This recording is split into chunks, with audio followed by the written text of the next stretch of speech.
Assalamualaikum warahmatullahi wabarakatuh. Selamat malam, salam,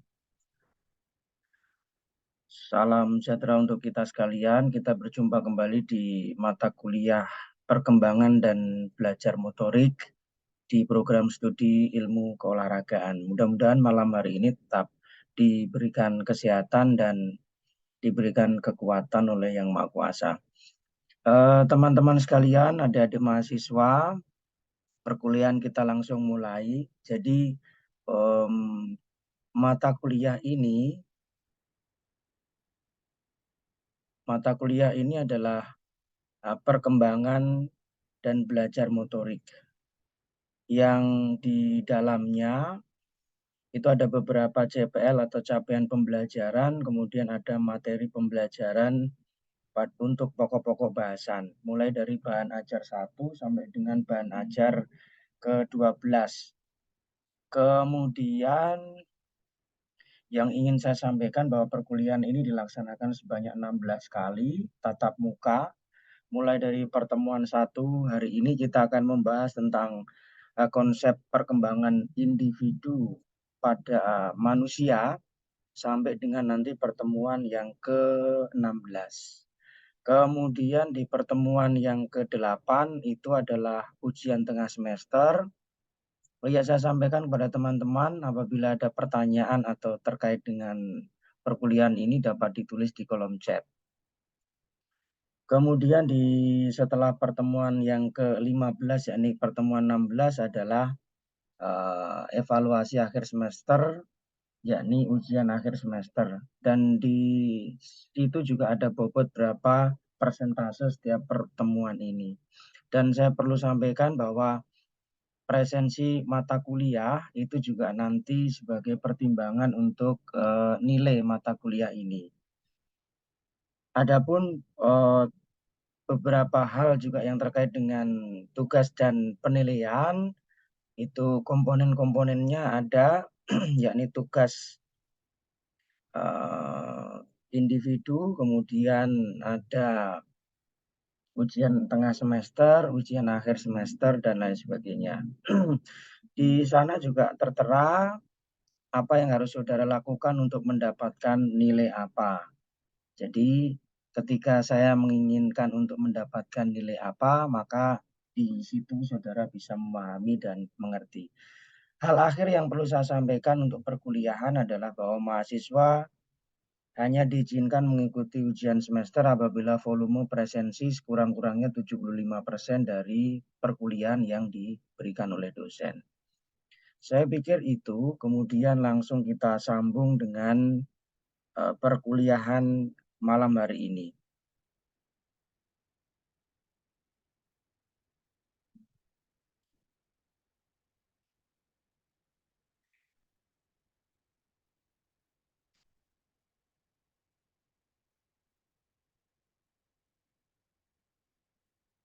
Jadi kita akan membahas tentang konsep tumbuh kembang individu manusia. Saya sendiri, Rifki Komarullah, sebagai tim pengajar untuk mata kuliah ini. Hal apa yang kemudian diharapkan dari pertemuan pertama pada mata kuliah ini, yakni kita mampu memahami dan mampu melakukan kajian terhadap teori dan praktek tentang konsep prinsip periodisasi perkembangan gerak dan lain sebagainya yang di situ diaplikasikan dalam ilmu keolahragaan. Mengapa harus dipelajari? Salah satunya adalah sebagai alat ukur dalam asuhan.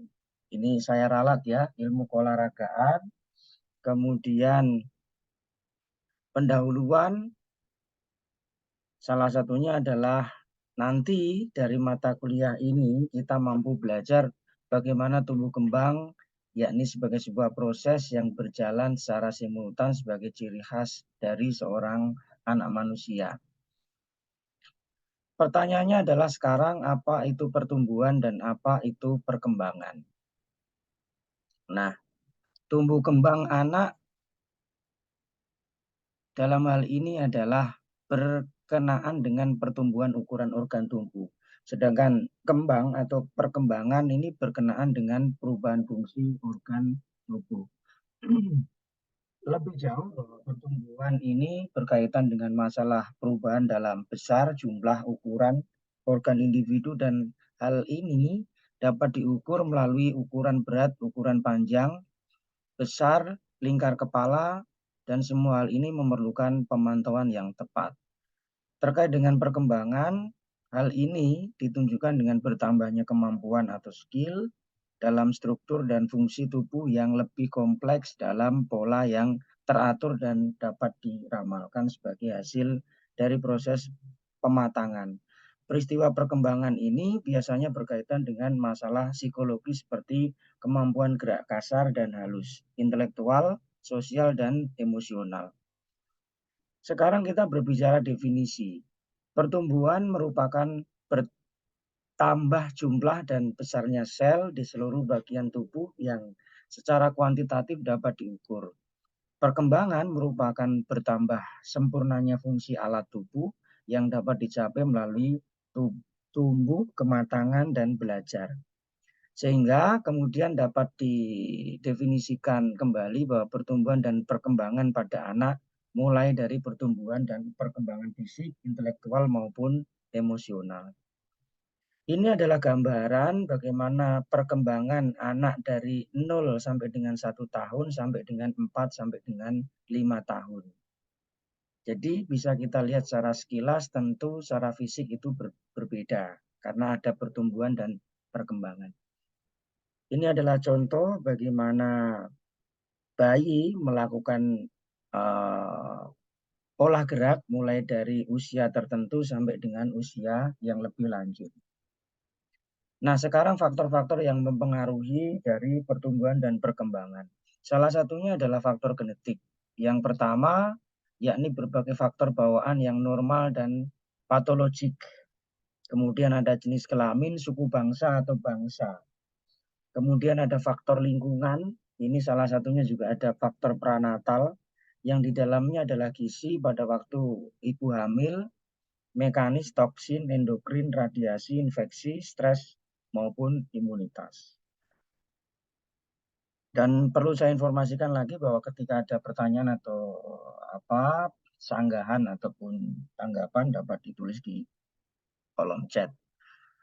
Kemudian ada faktor postnatal. Ini di dalamnya ada faktor lingkungan biologis, ada faktor lingkungan fisik, lingkungan sosial, kemudian lingkungan keluarga, dan adat istiadat yang lain. Terkait dengan faktor lingkungan biologis ini salah satunya adalah ras, jenis kelamin. Jadi di mana tempat kita tinggal itu akan membentuk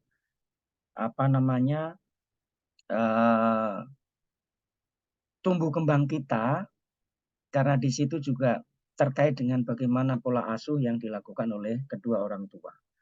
Kemudian ada faktor lingkungan fisik, ini cuaca, musim, maupun keadaan rumah. Nah, berikutnya ini lingkungan sosial, di mana kita belajar, di mana kita bergaul, dan lain sebagainya. Termasuk bagaimana kita mendapatkan cinta dan kasih sayang dari kedua orang tua. Berikutnya adalah lingkungan keluarga dan adat istiadat. Ini terkait juga bagaimana pekerjaan, pendidikan dari kedua orang tua kita juga akan mempengaruhi bagaimana pola asuh yang diberikan. Tahap-tahap pertumbuhan dan perkembangan anak ini terdapat beberapa fase. Yang pertama adalah prenatal. Ini ada germinal, mulai konsepsi sampai dengan 2 minggu. Ada embrio itu 2 sampai dengan 8 minggu. Ada fetal itu 8 sampai dengan 10 minggu. Kemudian ada masa bayi. Ada neonatus, di mana bayi lahir sampai dengan 28 hari.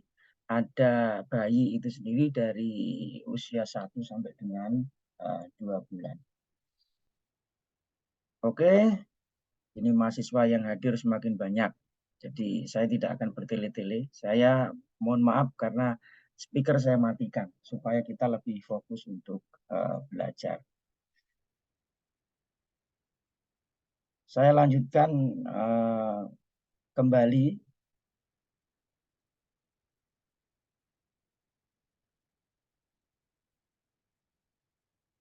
Nah, kemudian ada masa anak-anak awal, ini usia 1 sampai dengan 6 tahun. Di dalamnya ada masa toddler, itu usia 1 sampai dengan 3 tahun. Kemudian ada prasekolah, itu 3 sampai dengan 6 tahun. Kemudian usia sekolah itu 6 sampai dengan 12 tahun. Ya, usia anak-anak itu ya. Kemudian ada remaja usia 12 sampai dengan 18 tahun. Di sini kita akan menemukan titik temu bagaimana pemerintah itu mengatur sistem gradual atau sistem klasikal sekolah mulai dari SD itu berapa tahun, SMP itu berapa tahun, SMA berapa tahun. Nah, itu tidak terlepas dari teori-teori perkembangan dan pertumbuhan kita. Nah, ketika kita membicarakan teori yang mendasari tahap perkembangan manusia, itu ada beberapa hal yang kemudian menarik untuk kita pelajari. Salah satunya adalah pakar psikologi seksual. Beliau bernama Freud, terkenal dengan teorinya Sigmund Freud, yang dikenal dengan teori psikoanalitik. Jadi beliau bernama Sigmund Freud, terkenal dengan teori Freud, atau yang lebih tepatnya sebetulnya beliau mencetuskan teori psikoanalitik, di mana membagi fase perkembangan dalam beberapa fase ya. Jadi tahap pertama itu ada 3 tahap, fase oral itu 0 sampai dengan 1 tahun, fase anal itu 1 sampai dengan 3 tahun, kemudian fase oidipal atau falik itu 3 sampai dengan 6 tahun. Kita akan mengenal istilah Oedipus dan Elektra kompleks. Jadi Elektra kompleks itu bagaimana menggambarkan perasaan romantis seorang gadis terhadap ayahnya dan marah terhadap ibunya. Kemudian ada Oedipus kompleks, itu menggambarkan perasaan seorang anak laki-laki yang mencintai ibunya. Tapi cinta yang dimaksud adalah cinta anak kepada sang bunda. Disertai rasa cemburu dan kemarahan terhadap ayahnya. Mungkin karena punya saudara yang kebetulan usianya lebih muda dan memberikan kasih sayang yang dianggap tidak merata. Kemudian ada fase laten itu 6 sampai dengan 12 tahun. Ada fase genital itu lebih dari 12 tahun. Kemudian ada juga pakar yang lain yaitu Erik Erikson tentang tahap perkembangan psikososial. Ini dia membagi atau dalam risetnya kemudian ditemukan pembagian fase tahap perkembangan. Jadi yang pertama itu trust versus mistrust, itu 0 sampai dengan 1 tahun, di mana dalam tahap ini bayi berusaha keras untuk mendapatkan pengasuhan dan kehangatan. Maka bayi itu menangis, mengekspresikan, jadi supaya mendapatkan sentuhan dan perhatian begitu. Nah, jika ibu berhasil memenuhi kebutuhan anaknya, maka sang anak akan mengembangkan kemampuan untuk dapat mempercayai dan mengembangkan asa atau hope. Nah, di sini kita akan melihat betapa pentingnya seorang ibu utamanya ya, dan kedua orang tua khususnya lah. Kemudian ada autonomi versus shame and doubt. Itu usia 1 sampai dengan 3 tahun, di mana dalam tahap ini anak akan belajar bahwa dirinya memiliki kontrol atas tubuhnya. Jadi orang tua seharusnya menuntun anaknya untuk mengajarkannya untuk mengontrol keinginan atau impuls-impulsnya, namun tidak dengan perlakuan yang kasar. Jadi bagaimana mengatur pola main anak, dan tidak semua kebutuhan anak itu dipenuhi atau dipenuhi tapi dengan beberapa sisi edukasi atau pendidikan yang diberikan. Kemudian ada inisiatif versus guilt. Ini usia 4 sampai dengan 6 tahun. Pada periode inilah anak belajar bagaimana merencanakan dan melaksanakan tindakannya. Tetapi ingat bahwa anak memiliki rasa percaya diri yang rendah dan tidak mau mengembangkan harapan ketika ia dewasa, apabila di dalam pendidikan pola asuh yang diberikan oleh terutama orang tua dan mendapatkan lingkungan yang tidak baik. Maka pentingnya orang tua untuk memberikan ini semua. Kemudian ada industri versus inferiority. itu usia 6 sampai dengan 12 tahun, di mana pada saat ini anak-anak belajar untuk memperoleh kesenangan dan kepuasan dari menyelesaikan tugas, khususnya tugas-tugas akademik. Ini masa sekolah awal atau sekolah dasar ya. Kemudian identitas versus role confusion. Jadi tahap ini atau remaja awal dan remaja lanjut ya pada usia ini terjadi perubahan pada fisik dan jiwa di mana biologis seperti orang dewasa sehingga tampak adanya kontradiksi bahwa di lain pihak ia dianggap dewasa tetapi di sisi lain masih dianggap belum dewasa. Makanya tindakan-tindakannya cenderung lebih berbasis pada emosional atau dalam kata lain masa-masa ini di mana seseorang mencari masa jati dirinya. Maka penting bagi orang tua dan lingkungan keluarga untuk menempatkan anak pada lingkungan yang baik, terutama sekolah dan mengawasi atau mengontrol lingkungan teman sejawatnya. Adik-adik mahasiswa sekalian, jadi saya tidak berpanjang lebar seperti yang saya sampaikan untuk pertemuan hari ini. Nanti ada tugas. Yang pertama adalah tugas dikerjakan secara berkelompok, misalnya dibagi menjadi 4 kelompok atau apalah, satu kelompok diisi berapa orang, nanti ditentukan oleh kelasnya. Nanti akan saya share di grup WhatsApp kelas ya. Jadi kelompok 1 itu tolong nanti membahas tentang tahap perkembangan psikoseksual dari Sigmund Freud. Jadi bikin makalah aja yang berkaitan dengan ini gitu. Di situ judulnya itu, kemudian isinya pendahuluan, ada kajian teori, kemudian simpulan dan daftar pustaka.